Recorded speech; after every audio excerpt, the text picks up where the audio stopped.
Essa manhã eu quero falar sobre um tema que é um tema assim um pouco um tema eu digo que ele é muito importante, porém ele é um tema complicado e um tema mal compreendido muitas das vezes pelas pessoas. E o Espírito Santo ele tem falado ao meu coração, ele tem ministrado para a minha vida algumas coisas. Muitas das vezes isso que o Espírito Santo ministra em mim é através de conversas com o meu pastor, no nosso discipulado. Eu falo muito com o Lucas, que toda conversa que a gente tem no trabalho, depois de um tempo vira pregação, porque a gente fica o dia inteiro falando, conversando, muitas vezes falando sobre Deus, falando sobre a Bíblia, falando sobre as coisas do Senhor Jesus. E aí, ali nas nossas conversas, a gente pensando sobre a Bíblia, a gente começa a ter várias ideias e o Espírito Santo ele fala ao meu coração. E uma dessas conversas eu tive Deus falou algo no meu coração que eu queria compartilhar com vocês. O tema dessa manhã que eu vou falar é um tema que às vezes ele cai até um pouco em desuso, as pessoas quase não falam muito dele. Quando falam, às vezes falam de uma maneira um pouco equivocada. Então eu queria falar essa manhã com vocês sobre santidade, sobre santificação, amém? Amém.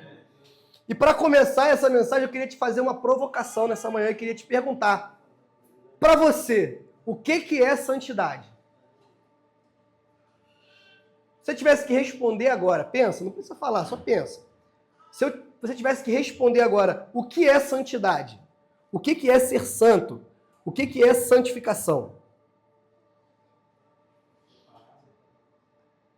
Ser separado, ser sem pecado, ser puro, ser livre, ser perfeito. Amém?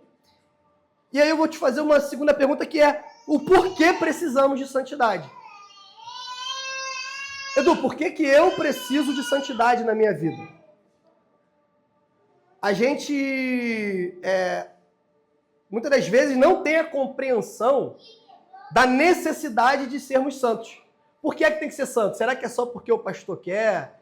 Será que a santidade é necessária só porque a igreja impõe um padrão moral?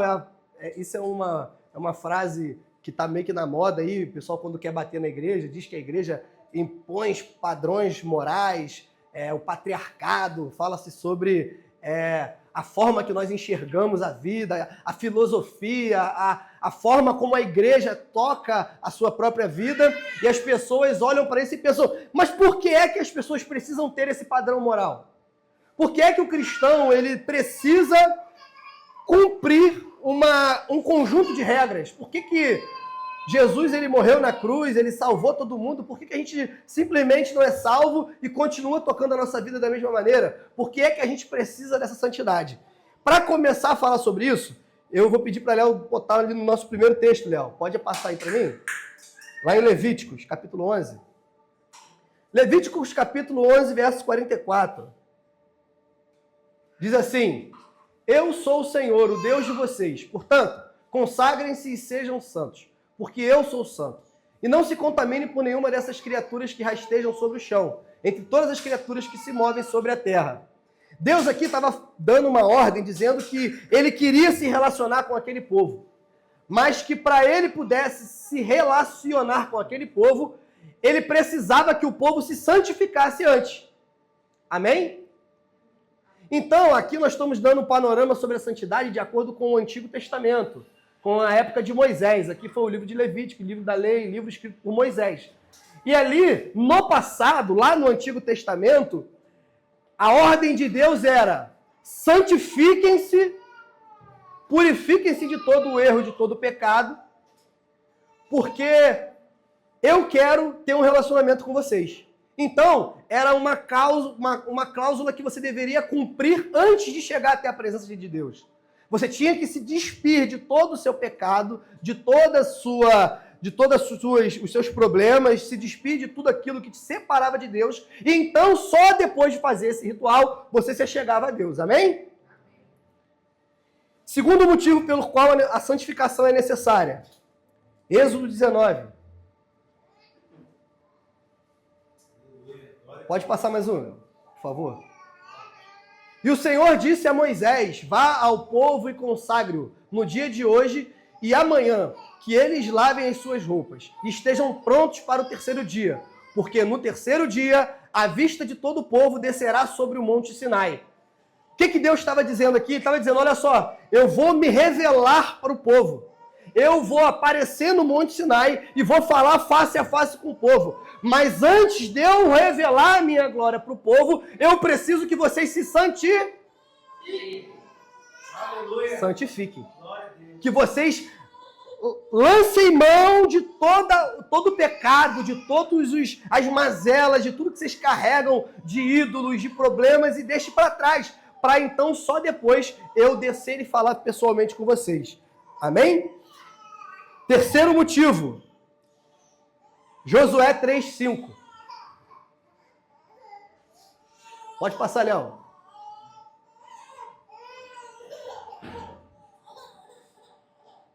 Pode passar mais um. Josué disse ao povo, santifiquem-se, porque amanhã o Senhor fará maravilhas no meio de vocês. O terceiro motivo aqui no Antigo Testamento para que as pessoas se santificassem era para ver o agir de Deus. O povo estava prestes aqui a entrar na Terra Prometida, prestes a começar a guerrear contra povos que eram até mais fortes que eles. Deus havia dado uma promessa para aquele povo, dizendo, olha só, você vai entrar naquela terra, eu vou fazer com que vocês conquistem todo aquele território. Mas antes de vocês entrarem na Terra Prometida, antes de vocês verem o mover das minhas mãos, antes de eu fazer o milagre no meio de vocês, eu preciso que vocês se santifiquem. Ou seja, para ter comunhão com Deus, para ouvir a voz de Deus face a face e para ver o mover e o agir de Deus pessoalmente, o povo precisava se santificar, precisava se separar. Precisava abrir mão de todo o pecado, de todas as coisas erradas. Amém? Aí eu quero fazer uma provocação para vocês aqui. Uma segunda provocação para vocês aqui. De acordo com esses padrões que eu acabei de falar aqui agora, quantos aqui nessa manhã estão preparados para ver a Deus, para ouvir a Deus e para ver o agir de Deus?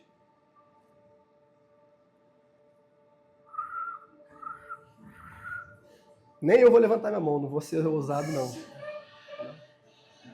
Irmãos, nesses padrões explicados aqui anteriormente pelo Antigo Testamento, a conclusão que se chegou da humanidade é que ninguém era digno e ninguém poderia receber a glória de Deus. O próprio Deus olhou para a humanidade e chegou a essa mesma conclusão. Não há um sequer. Não tem um justo sequer. E aí o que Deus fez, então, com essa informação de que não tinha justo, que não tinha ninguém suficientemente bom para receber a presença de Deus? Ele enviou o seu único filho. Ele enviou Jesus, o ser perfeito, aquele que estava no momento da criação. Ele abriu mão de toda a sua glória, abriu mão de tudo que ele tinha no céu e desceu até a terra, se revelou a nós como ser humano. Como homem que nós somos, com as mesmas lutas, com as mesmas dificuldades, com a intenção de, a partir dele, termos uma conexão novamente com Deus. Então Jesus, ele veio e ele cumpriu todo esse pré-requisito que eu falei aqui anteriormente. Ele era separado? Jesus pecou? Jesus, ele tinha envolvimento com o pecado? Não. Jesus, então, ele foi o ser perfeito. Jesus foi o homem perfeito que viveu conforme o que a lei mandava e o que a lei dizia. E o mais incrível de tudo é que, na época, existiam as pessoas que eram responsáveis por guardar a lei, por interpretar, entender e ensinar as leis de Moisés para o povo. E mesmo no meio desses que eram responsáveis pelo templo, responsáveis pelas coisas de Deus, não se achou um justo sequer. Então surge Jesus, Filho de Deus, enviado à Terra para mostrar para nós que existe um caminho, que existe uma forma de se aproximar de Deus. E então, Jesus, ele quando morre na cruz, e tem ali o seu sacrifício vivo consumado, ele restaura a nossa ligação com Deus. Jesus ele diz o seguinte: através de mim, através do meu sacrifício, todas as pessoas que vierem após mim, aceitarem a minha mensagem e olharem para mim, para o meu sacrifício, essas pessoas poderão ter novamente contato com Deus, podem ver a Deus novamente, podem ser pessoas que têm a vida em Deus novamente. Então, a gente começa a aprender que nós fomos feitos santos. Pode alguém se auto-santificar, gente?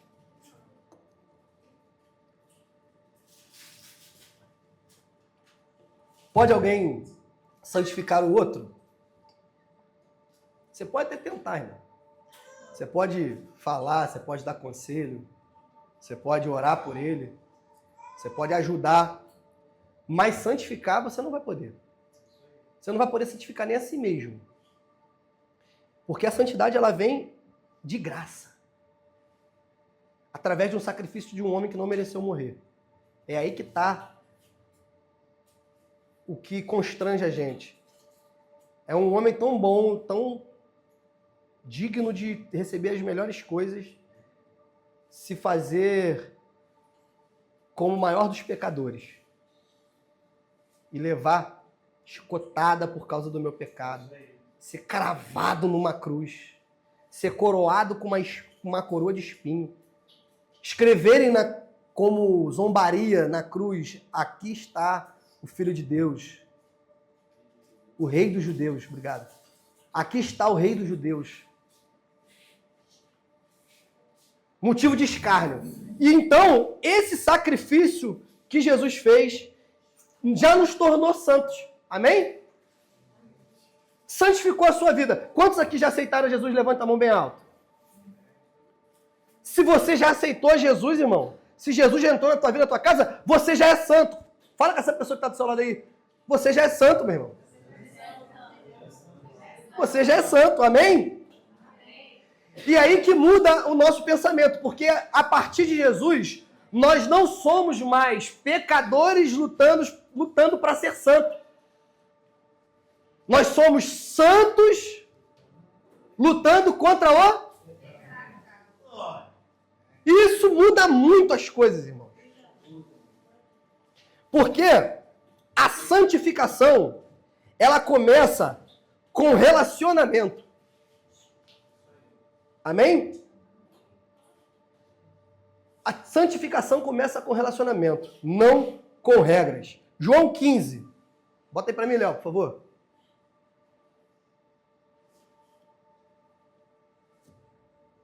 Pode passar, acho que pode passar mais um. Tem um texto aí, não tem? Acho que abaixo tem um texto aí.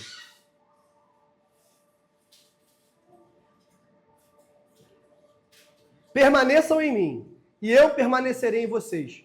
Como o ramo não pode produzir fruto de si mesmo, se não permanecer na videira, assim vocês não podem dar fruto se não permanecerem em mim. Eu sou a videira, vocês são os ramos.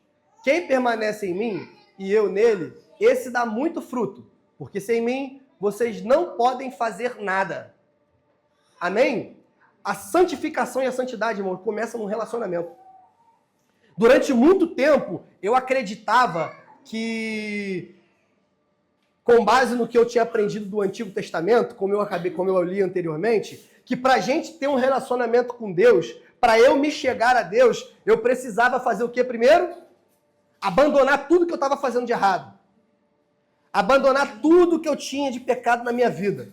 E eu ficava naquela luta do seguinte: primeiro eu vou me santificar, primeiro eu vou lavar as minhas vestes, primeiro eu vou parar de cometer os pecados que eu estou cometendo, primeiro eu vou mudar a minha vida. Quando eu conseguir fazer tudo isso, eu vou me achegar a Deus, eu vou aceitar Jesus, eu vou levantar minha mão, eu vou lá na frente, eu vou louvar, eu vou adorar. E durante muito tempo eu vivi com esse pensamento. Só que eu percebi com o tempo e lendo a palavra do Senhor que essa é a forma mais equivocada que tem de você buscar santidade. Porque quem faz de você santo é Jesus. O que santifica a tua vida e te purifica é o relacionamento com Jesus. É na caminhada que os discípulos de Jesus foram transformados. Os discípulos, quando aceitaram e escutaram o ide do Senhor, os discípulos, quando ouviram a voz do Mestre chamando ele, venha, vou transformar vocês em pescadores de homens, não mais pescadores de peixe. E quando eles começaram a caminhar com Jesus, eles foram com Jesus, mas foram ainda com os mesmos pecados de antes. Com a mesma personalidade, com os mesmos problemas. E quando a gente começa a analisar as Escrituras, a gente percebe em alguns momentos que os discípulos, eles tomam atitudes que revelam para a gente que eles ainda eram homens que estavam aprendendo. Mas, durante a caminhada, durante a jornada deles com Jesus, eles foram recebendo instruções, eles foram recebendo o amor, eles foram recebendo a graça de Jesus, eles foram sendo transformados pelo convívio e pelo relacionamento com Cristo. E aquilo que eles viam no Mestre, eles iam replicando nas próprias vidas. Acontece que nós estamos muito apegados a esse modelo meritocrático que existe na nossa sociedade, na nossa cultura. A gente precisa se achar digno e merecedor de receber algo. Então a gente prefere tratar a santidade e tratar a presença de Deus como se fosse algo que eu posso conquistar. Não como algo que eu já recebi. Então, você fica sempre correndo atrás da santidade. Só que santidade você não corre atrás dela. Ela flui de você. Santidade não é algo que você vai alcançar, é algo que já está dentro de você. Você só precisa deixar isso fluir de dentro de você.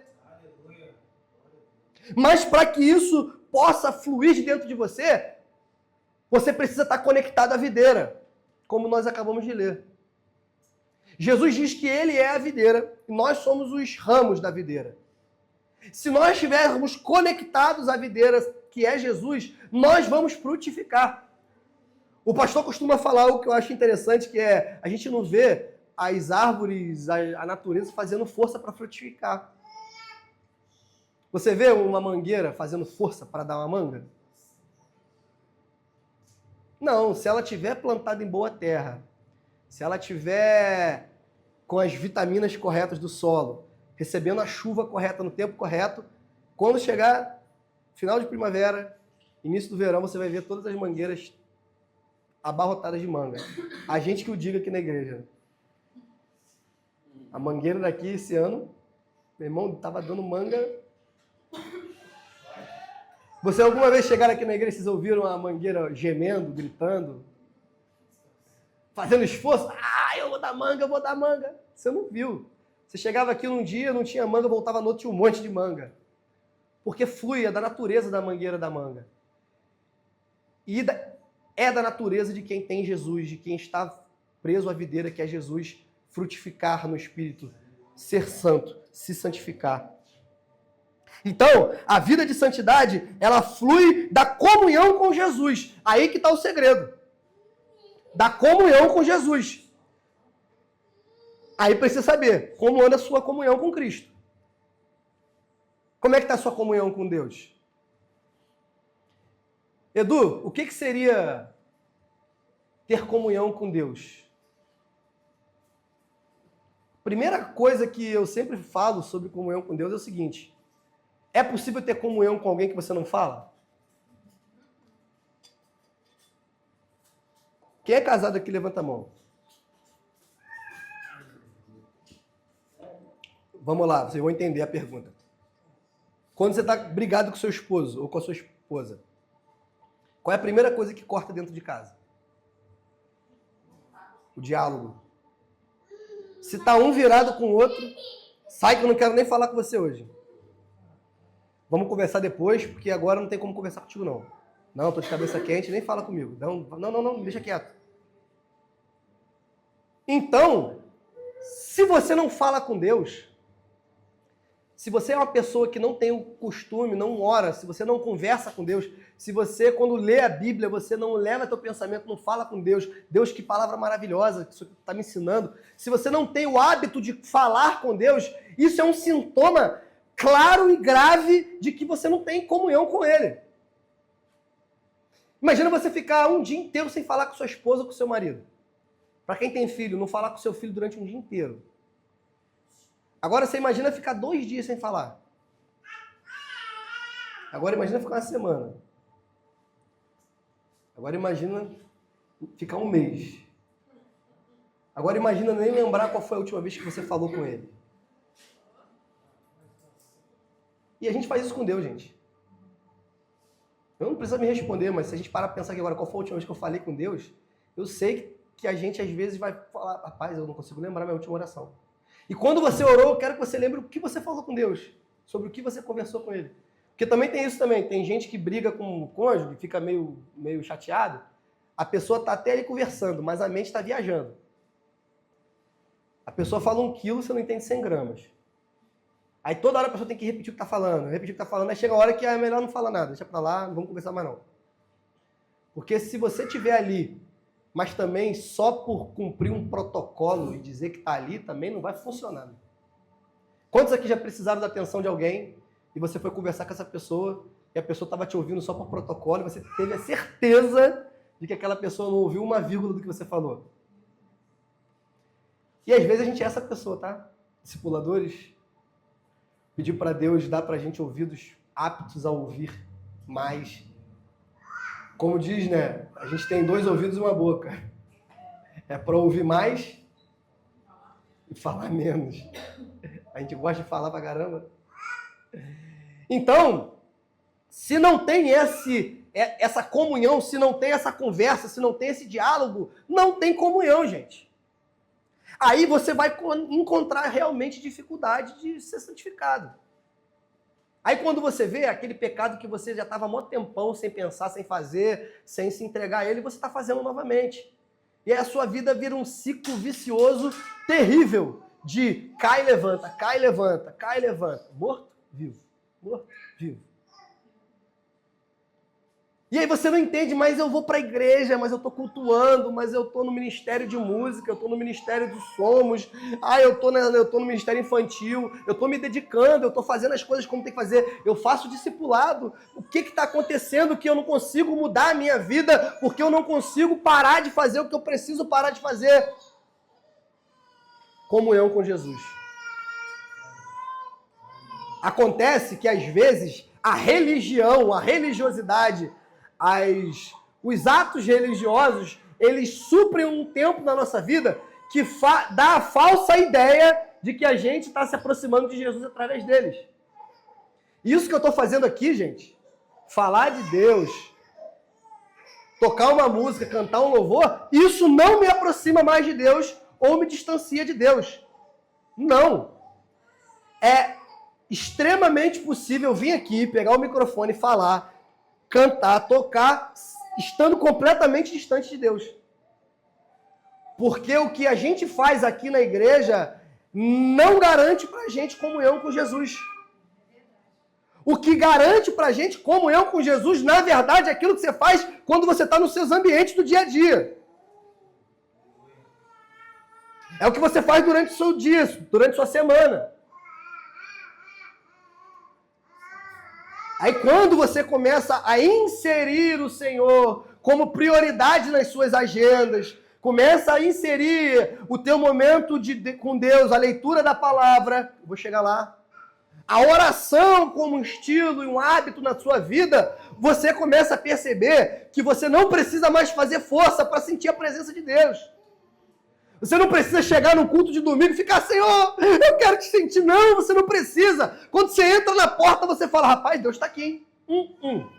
Que negócio gostoso esse que eu estou sentindo. A gente estava aqui no ensaio ontem, a gente estava ali com as dificuldades, né? Ali meio, caramba, vamos achar o tom da música. Tá difícil achar o tom da música. Aí, toca em Lá, não ficou bom. Toca em Dó, não fica bom. Vamos voltar para o original, toca em Sol. Aí, de repente, Deus tocou no coração da Fabi. No original, ela começou a cantar. Falei, é esse. Aí Lucas falou, Edu, vamos em sol. Aí fomos. Começamos a tocar em sol a música. Irmão, de repente, aqui no meio do ensaio, no final do ensaio, a gente começou a sentir a presença de Deus, aí começou a subir o volume. Eu senti um negócio diferente, começou a subir. Eu falei, rapaz, Deus está aqui, eu estou sentindo. Eu estou sentindo. E não foi forçado, a gente estava num ambiente descontraído. Não se escandalizem, a gente ensaia de bermuda, amém, irmão? A gente não vem ensaiar de sandália de dedo, bermuda. A gente de bermuda, sandália de dedo, as luzes desligadas, o som funcionando a 50%, não tinha tela ligada, não tinha ar-condicionado ligado, nada. A gente aqui ainda com a voz meio assim, que de manhã cedo é ruim. E de repente Deus veio e pum, se derramou no nosso meio. E a gente sentiu a presença de Jesus. Porque a nossa estadia aqui, ensaiando, veio como consequência do que a gente já veio fazendo durante a semana, buscando o Senhor, se conectando com Deus, lendo a palavra, se preparando para estar aqui. E aí o Espírito Santo enche as nossas vidas. Amém? Então, como um galho não produz fruto se não estiver na videira, não há vida santa fora de Jesus. A tentativa de ser santo sem comunhão com Jesus só resulta em fracasso, frustração e cansaço. Gente, vocês estão com frio? Tô vendo a galerinha meio encolhida aí. Aumenta para mim os ar-condicionados, por favor. Obrigado. Obrigado, amigos. É porque nos bancos de trás, lá no fundo da igreja, não fica tão frio, mas aqui na frente eu sei que está frio. Amém? Então vamos voltar aqui. Como um galho não produz fruto se não estiver na videira, não há vida santa fora de Jesus. A tentativa de ser santo sem Jesus só resulta em cansaço e frustração. Quantos aqui já ficaram frustrados com isso? Diga amém. Pode ser sincero, irmão. A gente está em família. De novo eu fiz isso, eu não queria. De novo eu caí no mesmo pecado, não. Rapaz, eu acho que eu sou um crente com defeito. A gente vai ver uma pregação no YouTube, aí você vai ver os pastores, às vezes, que entendem dessa maneira, dizendo que aqueles que são eleitos, aqueles que são chamados e eleitos, esses vão entender, vão viver o que é de Deus. Aqueles que não conseguem é porque não foram chamados, não foram eleitos. Aí você começa a duvidar do chamado de Deus para a tua vida e fala, mas peraí, será que eu então não sou chamado? Será que eu não sou eleito? Não! É porque você está fazendo com a força do seu próprio braço. Amém? Então, irmãos, para a gente alcançar a santidade, a primeira coisa na comunhão com Deus é a oração. Você pode repetir isso? Oração. Oração. E oração não somente quando as coisas apertam. Amém? Não quando está doente somente, quando tem alguma coisa errada na tua vida. Oração para agradecer, oração para abençoar, oração para fazer suas coisas do dia a dia. Falar com Deus, se relacionar com Ele, amém? A segunda coisa é a leitura da palavra, né, irmãos? Como que a gente vai conseguir se relacionar com aquele que a gente não conhece? É possível? Quando você vê um estranho passando pela rua, você consegue simplesmente chegar e conversar e falar e trocar uma ideia e fluir numa conversa com uma pessoa que você nunca viu na sua vida? Tem pessoa que tem essa habilidade, mas é difícil. Lucas é assim. Por isso que eu já falei, tem pessoas que têm essa habilidade que... Então... Mas normalmente não. Normalmente você precisa de um contato anterior. Aqui na igreja mesmo, a gente, quando recebe pessoas novas, o primeiro contato é mais frio, é mais, oi, tudo bem, que prazer que você te recebendo. Aperta a mão e fala. Na segunda fala, rapaz, que bom, voltou, beleza. Depois você já começa a perguntar como está a família. Depois você começa a perguntar qual time que ele torce. E aí você vai falar com ele sobre o seu dia, vai falar sobre futebol, vai falar sobre a família, vai falar sobre a palavra de Deus, sobre a Bíblia. Quando você vê, você tem um relacionamento com aquela pessoa que toda vez que vocês se encontram, você ali gasta um tempinho conversando e trocando uma ideia e falando alguma coisa com aquela pessoa. Porque você pega a intimidade. Porque você conhece aquela pessoa. Agora, como que você vai ter intimidade com aquele que você não conhece? Como que você vai conseguir ter intimidade com alguém que você não sabe do que gosta, com alguém que você não sabe do que faz, com alguém que você não sabe como trabalha? E aonde a gente encontra as respostas para essas perguntas? Aonde? É na palavra de Deus, amém? É na Bíblia. Nada, irmãos, nada. O discipulado que você faz, o seu momento de adoração, nada substitui o momento de leitura da palavra.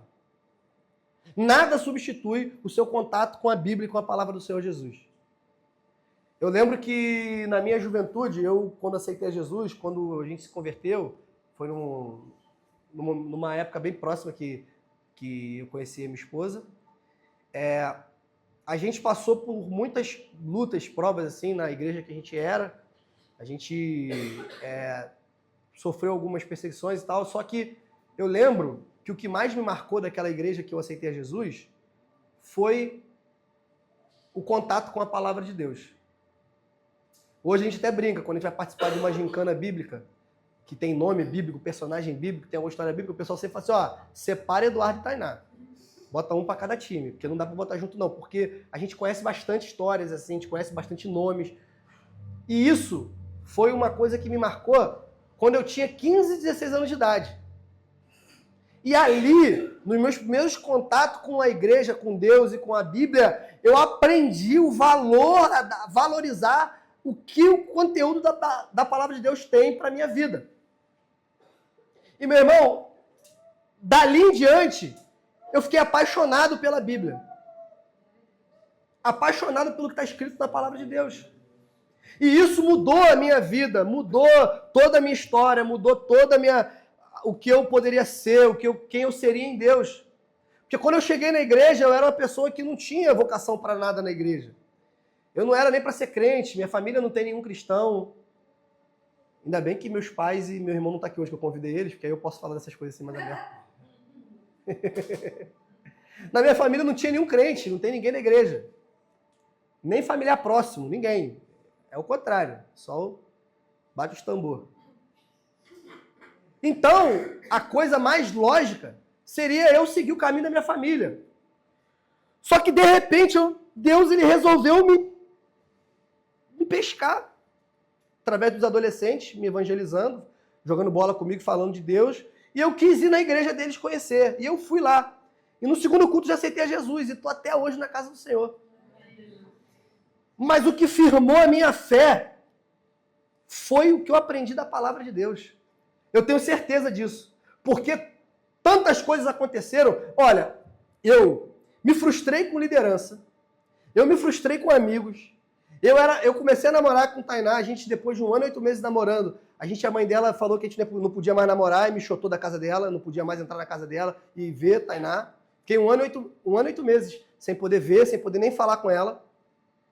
Então, assim, isso tudo dentro da igreja. Eu estando na igreja, sendo do Ministério Jovem e tal. E aí, para um adolescente, isso é o fim do mundo. Amém? O adolescente sofre, que é beleza. Acha que o mundo vai acabar, meu Deus. O tempo é muito longo, a vida não passa, eu quero morrer. Então, diante dessas frustrações, o que foi que me fez permanecer de pé? Era o que eu tinha de relacionamento com Deus através da palavra. Eu me trancava dentro da minha casa, num ambiente difícil de fazer isso, porque lá em casa ninguém era cristão, e eu me trancava no meu quarto e eu ia ler a Bíblia. Na minha época ainda tinha o costume de ir pro monte. Aleluia. Alguém aqui mais? Vale das Moças, eu subia de noite sem lanterna, pô. Irmão, vagalume ia iluminando meu caminho, irmão. Rapaz, eu subia aquele monte lá 3 vezes por semana. Eu e um amigo meu, Tavares, pô, ele podia assistir, né, pra eu dar um beijo pra ele. Porque Tavares é um amigão meu que passou essa luta toda comigo. A gente subiu muito o monte, a gente orou muito junto no monte, leu muita Bíblia no monte. E esse relacionamento, irmãos, fez com que, mesmo passando por muitas decepções, passando por muitas frustrações, eu não desistisse de caminhar. Ah, Edu, você foi perfeito de lá até aqui? Fala para eles. Não. A gente erra, a gente vacila, a gente precisa de libertação sempre, a gente precisa mudar nosso pensamento sempre, renovar a nossa mente de acordo com a palavra de Deus sempre. Mas uma coisa é fundamental, você não para de caminhar quando você tem relacionamento com Deus. Você não para de se santificar, você não para no processo quando você realmente tem uma intimidade com aquele que te criou, irmão. Aquele que pisa no Santo dos Santos, como diz a canção, esse não perde o caminho jamais, porque ele foi queimado pelas brasas do altar.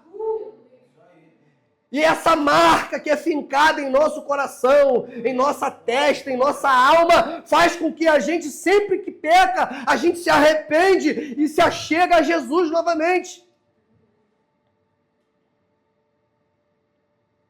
E aquela frustração do pecado fica para trás. Amém? Eu quero profetizar aqui nessa manhã, irmão, a frustração do pecado que o pecado gerou na sua vida está sendo jogada no mar do esquecimento nessa manhã. Jesus já te perdoou, você já é uma nova criatura, você já é uma nova pessoa, você já está transformado, você já é santo, você já está a ponto de dar frutos. Olhando aqui para a igreja, eu vejo árvores frondosas prontas a dar frutos. Porque Jesus, ele já fez o que precisava ser feito.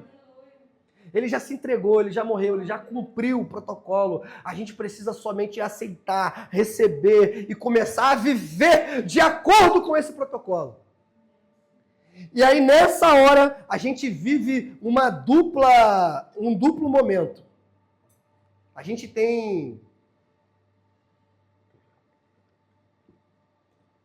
uma dupla interpretação disso que eu vou falar agora. A gente tem aquela galera que é da equipe da super graça, da graça barata, não vou chamar de super não, porque a graça é super, é maior, é incrível, mas tem gente que crê numa graça que é barata e tem aquela galera que é da graça nenhuma, que virou uma desgraça, na verdade. Explica melhor, Edu. Vamos primeiro para a galera da desgraça. É aquela galera que é do ferro e fogo. Pecou, morreu. Olho por olho, dente por dente. Acabou. Faca na caveira. O cara tá na igreja, vê alguém cometendo um pecado, para ele acabou a vida. Acabou, não, inferno, pecado, tá errado, não. Pastor, tira esse maluco do ministério. Pastor, o demônio tá nele, tira, vamos expulsar ele.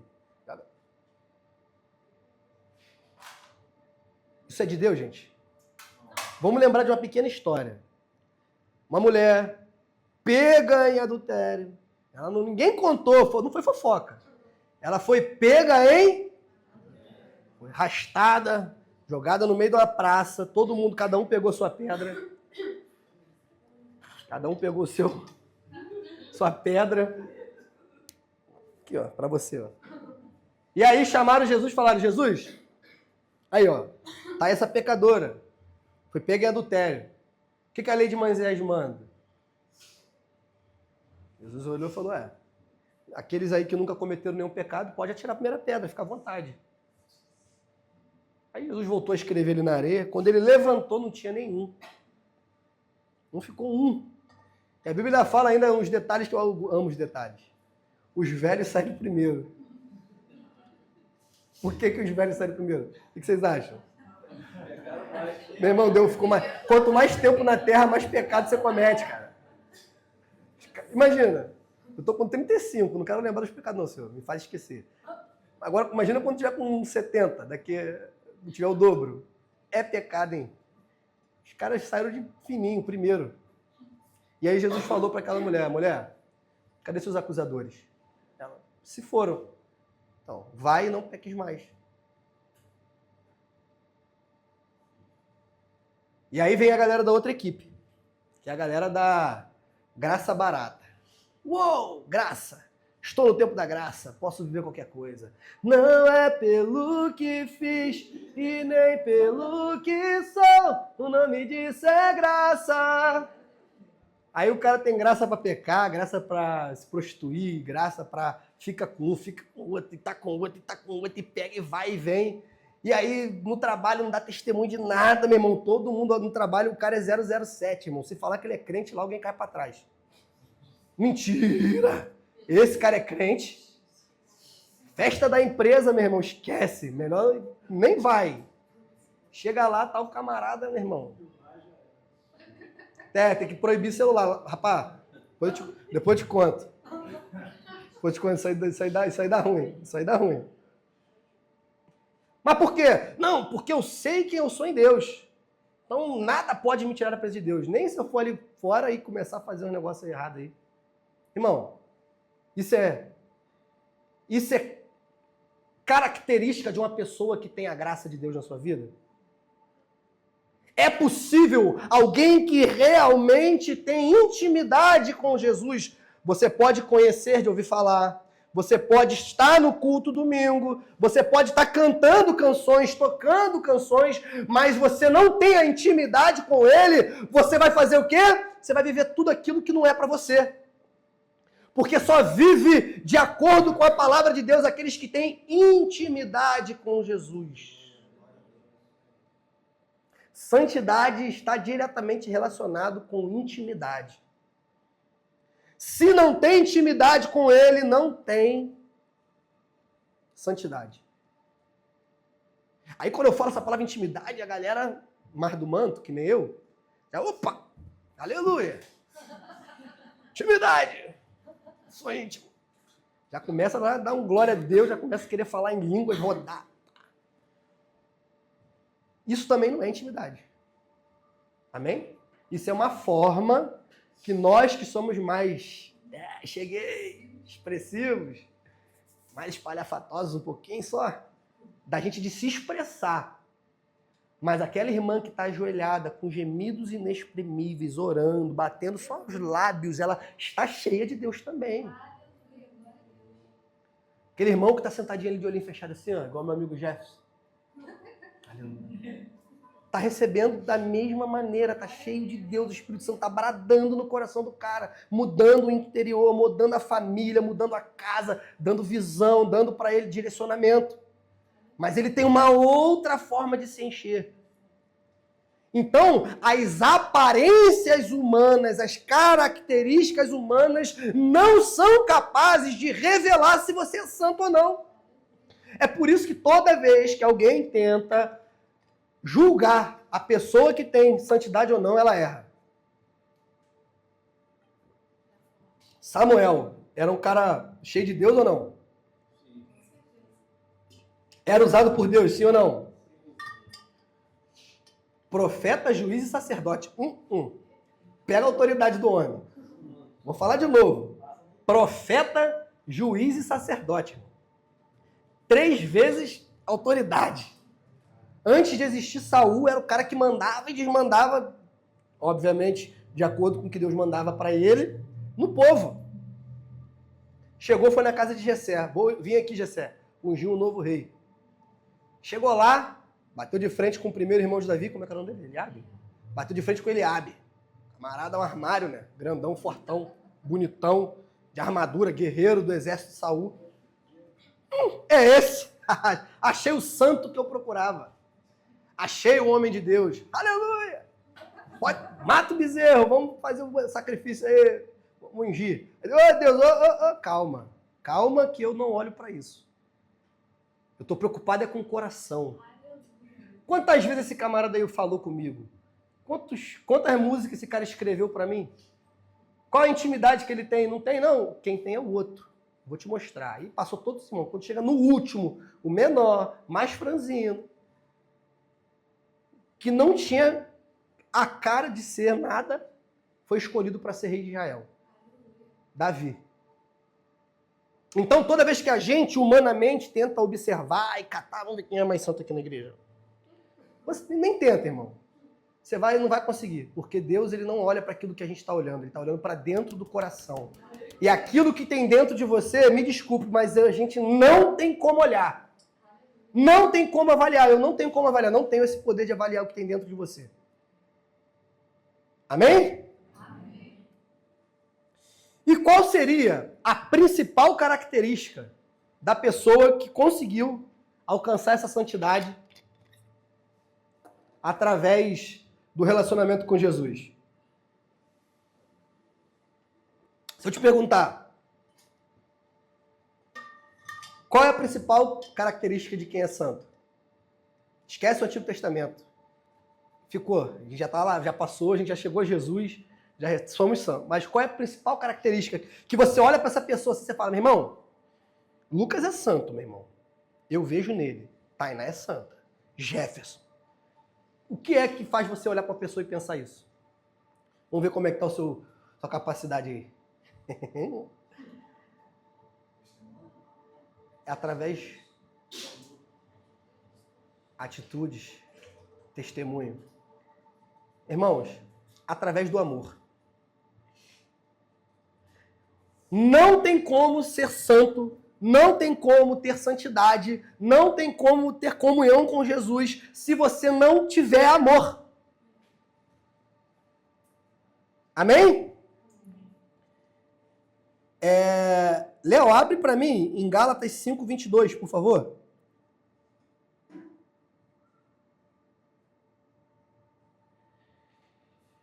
Eu acho que eu botei no texto aí, não sei se está um pouquinho antes ou um pouquinho depois. Mas botou aí, beleza. Mas o fruto do Espírito é amor, alegria, paz, longanimidade, benignidade, bondade, fidelidade, mansidão, domínio próprio. Contra essas coisas não há lei. Volta lá no versículo anterior. No 22. Ele elenca aqui vários frutos do Espírito, amém? Pode voltar umzinho, Léo, por favor. No 22. Mas qual é o primeiro da lista? Mas o fruto do Espírito é amor. 1 Coríntios 13. Agora abre para mim também, Léo, por favor. 1 Coríntios 13. Essa leitura é um pouquinho mais longa, mas eu vou ler rapidinho. Só para a gente não parecer que é forçação de barra do pregador, amém? 1 Coríntios 13 diz assim, ainda que eu fale a língua dos homens e dos anjos, se não tiver amor, serei como o bronze, que soa, ou como o símbolo que retine. Ainda que eu tenha o dom de profetizar e conheça todos os mistérios e todas as ciências, ainda que eu tenha tamanha fé, a ponto de transportar montes, se não tiver amor, nada serei. E ainda que eu distribua todos os meus bens entre os pobres, e ainda que entregue o meu próprio corpo para ser queimado, se não tiver amor, isso de nada me adiantará. O amor é paciente, é bondoso. O amor não arde em ciúmes, não se envaidece, não é orgulhoso. Não se conduz de forma inconveniente, não busca os seus interesses, não se irrita, não se ressente do mal. O amor não se alegra com a injustiça, mas se alegra com a verdade. O amor tudo sofre, tudo crê, tudo suporta, tudo espera. O amor jamais acaba. Havendo profecias, desaparecerão. Havendo línguas, cessarão. Havendo ciência, passará. Pois o nosso conhecimento é incompleto e a nossa profecia é incompleta. Mas quando vier o que é completo, então o que é incompleto será aniquilado. Quando eu era menino, falava como menino, sentia como menino, pensava como menino. Quando cheguei a ser homem, desisti das coisas próprias de menino. Porque agora vemos como num espelho, de forma obscura. Depois veremos face a face. Agora meu conhecimento é incompleto. Depois conhecerei como também sou conhecido. Próximo. Agora, pois, permanece a fé, a esperança e o amor. Estas três. Porém, o maior deles é o amor. É o maior. O interessante é que 3 versículos antes, ou 2, se eu não me engano, ele fala que o amor supera as profecias, que o amor supera os dons, o dom de ciência, que é muito valorizado. Mas o principal de tudo é o...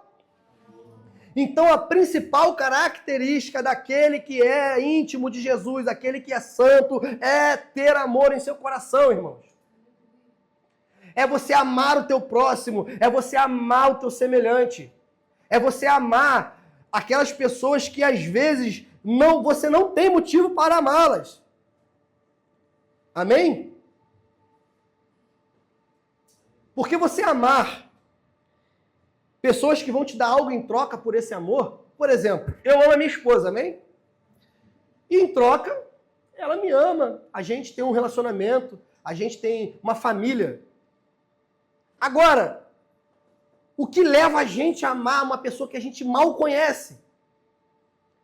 O que leva a igreja a cuidar dos órfãos, das viúvas, cuidar das pessoas que precisam? O que é que movimenta a igreja a se preocupar com as pessoas que estão em situação de vulnerabilidade, por exemplo? Se não o amor. Quando a igreja se comporta dessa maneira, como nós, como povo de Deus, nos comportamos dessa maneira, Deus olha para nós e se alegra, e as pessoas olham para nós e enxergam verdadeiramente a igreja de Jesus na terra. Por que é que hoje em dia as pessoas olham para muitos, olham para muito crente, olham para muita igreja, olham para muitos cristãos e não conseguem perceber a face de Deus? Porque muitos olham para nós, muitas das vezes, e não conseguem enxergar em nós a presença de Jesus. É porque o amor, ele, no final dos tempos, isso é profecia bíblica, ele iria se esfriar. E a gente, como igreja, precisa lutar para que esse esfriamento do amor não entre na nossa vida e no nosso coração. Para que o amor de Jesus possa aquecer a nossa casa, aquecer as nossas pregações, aquecer os nossos grupos de vida, aquecer as nossas canções, aquecer os nossos discipulados. Que tudo que a gente fizer, tudo que a gente falar, venha a ser movido por amor. Até a bronca. Até quando a gente puxa a orelha de alguém lá no discipulado. Tem que ser em amor. Amém? Agora, uma perguntinha aqui, já estou encerrando. Por que nós temos essa dificuldade de amar? Porque, vou fazer uma pergunta antes. É difícil amar ou é fácil? É tão difícil que o pessoal nem quis responder, né? É difícil ou é fácil amar? É muito difícil. Amém? Isso não é fácil. Mas por que nós temos tanta dificuldade com isso, irmãos? Eu quero falar uma história bíblica que quando eu li essa passagem ontem à noite, de madrugada em casa, eu já tinha preparado a mensagem, mas sei lá, começou a me dar não uma ansiedade não, mas começou a me dar uma expectativa do que Deus queria falar, que eu antes de dormir abri mais um pouco a Bíblia, fui ler mais um pouco, fui estudar mais um pouco. E aí eu li esse texto de forma diferente, não sei, o Espírito Santo encheu meu coração, eu chorei assim, sentindo a presença de Deus falando comigo através desse texto, que é o texto que está lá em Lucas, capítulo 7, verso 36. Você consegue botar para mim aí, Léo? E a gente vai entender o porquê que nós temos um pouco de dificuldade, às vezes, de enxergar esse amor e ser amoroso.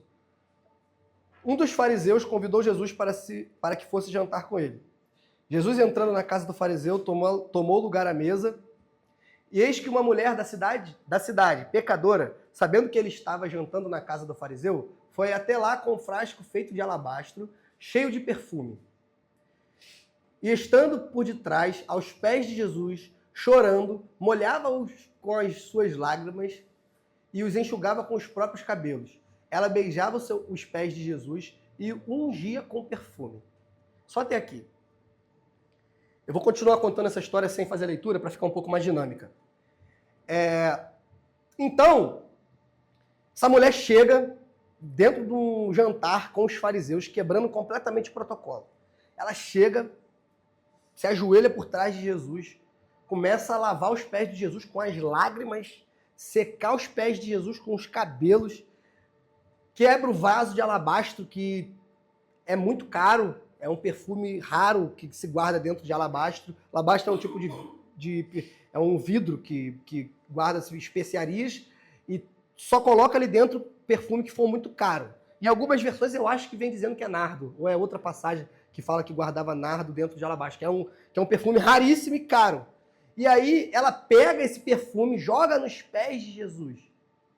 Quando ela faz isso, o fariseu olha para o outro fariseu e fala assim, aí, ó, se esse camarada fosse o Messias mesmo, ele saberia quem é essa mulher. Que ela era uma pecadora.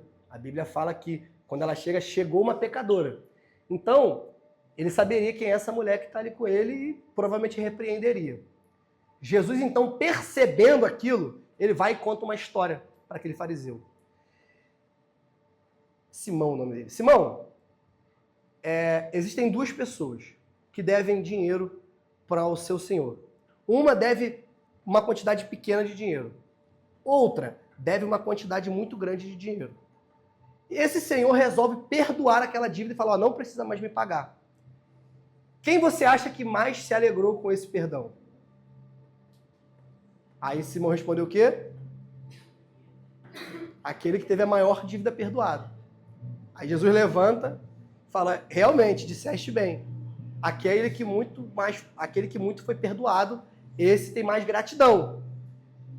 Essa mulher que entrou aqui agora, desde a hora que eu cheguei aqui, ela não para de lavar os meus pés com as lágrimas, secar meus pés com os cabelos. Ela está beijando meus pés, lavando meus pés com perfume. Você, desde a hora que eu entrei na sua casa, você não me ofereceu nem um copo d'água. Nem copo d'água não, nem uma água para eu lavar as minhas mãos, que era um hábito dos judeus. Toda vez que eles entravam, antes de fazer qualquer coisa, eles higienizavam as mãos. E você não me ofereceu nem uma bacia com água para lavar as minhas mãos. Enquanto isso, essa mulher, ela não para de me adorar, porque ela entendeu o quanto foi perdoada. E aí vem aquela frase clássica, né? Os que muito foi perdoado, muito amam. Sabe por que às vezes a gente tem um pouco de dificuldade de amar, gente? Porque a gente tem dificuldade de fazer uma viagem para dentro de nós mesmos. No popular, a gente não se enxerga. Falei bonitinho primeiro para criar a gente não se enxerga. Quando a gente olha para dentro de nós, quando a gente para de olhar para o que está ao redor, para o outro lado, e olha para dentro de nós, a gente começa a perceber da onde nós saímos, quem nós éramos, quem nós deveríamos ser. E o quanto que nós fomos perdoados. O quanto Jesus teve misericórdia de mim, Senhor. Não é possível que quando o Senhor estava naquela cruz, o Senhor pensava em mim. Não é possível que você se entregou naquela cruz para um cara tão ruim como eu. O que eu fiz para merecer? Senhor, eu sou muito grato pelo teu sacrifício. Eu não consigo mais olhar para a vida da mesma forma, porque o teu sacrifício me constrange. E esse constrangimento faz o quê comigo? Faz, Edu, ama os outros agora então. Quando você vê uma outra pessoa, olha para ele com o mesmo olhar que Jesus olhou para você, irmão.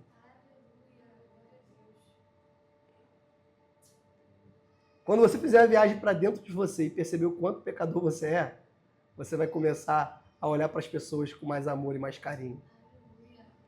Sabe aquele camaradinha chato lá do seu trabalho? Sabe aquele perturbadão lá que fica te tirando a paz? Jesus ama, cara. Jesus ama. Sabe aquele desafeto seu, aquela pessoa que você não gosta muito? Jesus ama. E o amor de Jesus é suficiente para alcançar todas essas pessoas. Talvez a única coisa que separe essa pessoa de Jesus é a falta de amor que tem no seu coração. Porque a gente acha, vou até desligar aqui o tablet que já acabou a mensagem, porque a gente acha que Jesus vai descer e vai converter as pessoas. Ah, que lindinho, visão bonita, né? Mas ele não vai, irmão. Se você não estiver atento aqui dentro da igreja ensaiando, como já aconteceu, passa alguém lá fora, você, rapaz, a pessoa olhou diferente para a igreja, sai correndo. Oi, irmão, tudo bem? Pô, vem domingo, vamos te dar um abraço. Já começa a trocar uma ideia. Pô, Jesus te ama, eu te amo, tá precisando de alguma coisa? E aí, somos uma família. Se você não tiver com a sua percepção em dia, se você não exercitar a sua percepção, as oportunidades vão passar e você não vai perceber. Então vamos olhar para dentro de nós mesmos, amém? Vamos orar, irmãos, nessa manhã? Prometi para Lucas que eu ia terminar um pouco mais cedo para a gente fazer um louvor no final. Eu descumpri a promessa, Lucas, desculpa.